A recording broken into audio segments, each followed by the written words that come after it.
Bonjour Monsieur Vera. Bonjour. Voilà, vous êtes descendant de Vera Louis, un des célèbres résistants qui a... Oh non, il n'était pas résistant. Il a participé, comme beaucoup de taunins, à la résistance. À la résistance, c'est-à-dire voilà. En sous-main, si vous voulez. C'est surtout ma maman qui était coiffeuse au salon de coiffure, qui était tenue rue Blanche avec mon papa. Mon papa était coiffeur pour hommes, ma maman coiffeuse pour dames. Et notamment pendant la guerre, les maquis d'Aiglières, bien souvent, venaient se faire coiffer donc chez mon père et surtout chez ma maman pour se faire des teintures. Le dénommé Mataf venait presque tous les 2 fois par semaine pour se faire teindre une fois en blond, une fois en brun. Il y avait aussi ses collègues, Roger Siri également, il y avait Chocolat qui venait se faire teindre chez ma maman. Ils avaient des armes, soit un revolver ou une mitraillette, ils la cachaient dans l'armoire à balai pour après se faire coiffer et teinter les cheveux. Voilà le seul fait qu'elle a pu contribuer. Il n'y aurait pas fallu que la milice le sache, vous voyez, par exemple. Vous aviez quel âge à ce moment-là? J'avais 14 ans passés, 14 ans et 4 mois. Oui. On avait une maison au Bessot. C'est mon père qui avait créé cette maison, une maison à la loi Loucheur, ils appelaient ça, avec un prêt de 20 ans. Oui. Et donc, on habitait au Bessot propriétaire. Par contre, le magasin, mon papa n'était pas propriétaire des murs. Oui. On était en location de monsieur Havet, qui était quincaillier. Par contre, l'agencement, tout l'agencement qui était très joli, des belles glaces, sans vouloir me vanter, le magasin était plus joli du temps de mes parents, parce qu'il existe encore le magasin. Oui. Il était plus joli du temps de mes parents, et pourtant c'était pendant la guerre, comme maintenant. Il y avait des belles glaces, des beaux fauteuils, c'était bien aménagé. Oui. Donc l'agencement, il était propriétaire de l'agencement, qui a été tout détruit au bombardement. Le magasin a été ravagé, et ma maman qui était sous le casque, parce qu'il faut vous dire que c'était l'anniversaire de ma sœur qui avait 17 ans. Oui. Ma sœur a été au confessionnal ce jour-là. Oui. Elle sortait de l'église quand la première bombe est tombée. Oui. Elle a été gravement blessée, la jambe ouverte, devant l'ancien presbytère. Et moi, j'étais devant la pharmacie Varichon.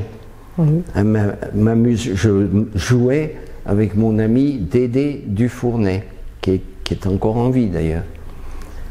Et donc, la bombe est tombée sur le coin de l'église, a ravagé le magasin.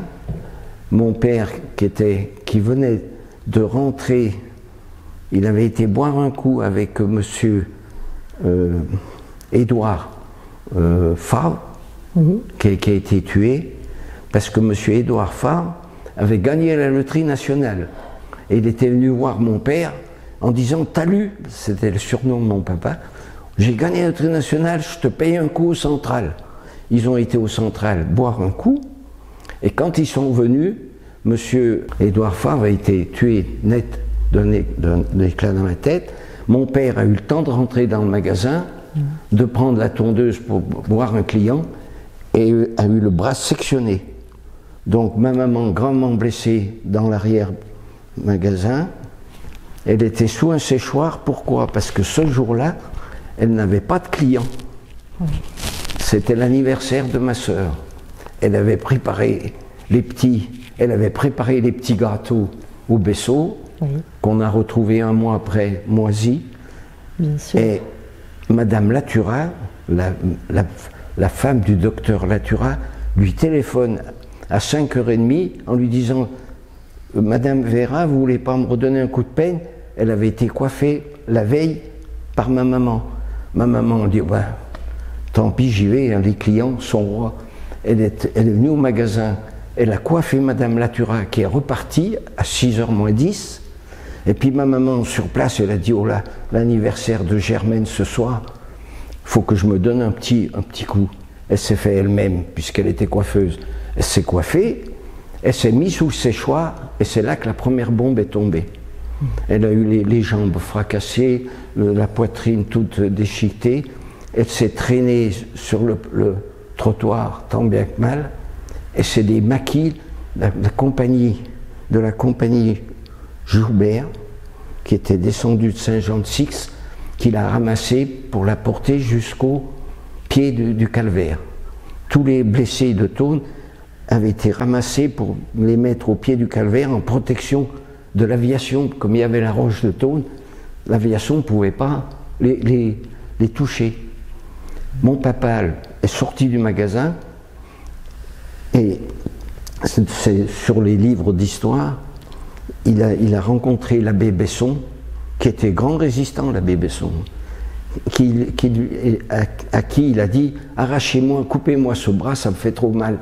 Il avait le bras pendu par la peau, finalement, il a été jusqu'au vieux pont, il a été dans le Fier, planter son bras, et quand il est remonté du vieux pont, il a aperçu ma maman qui était au pied du calvaire.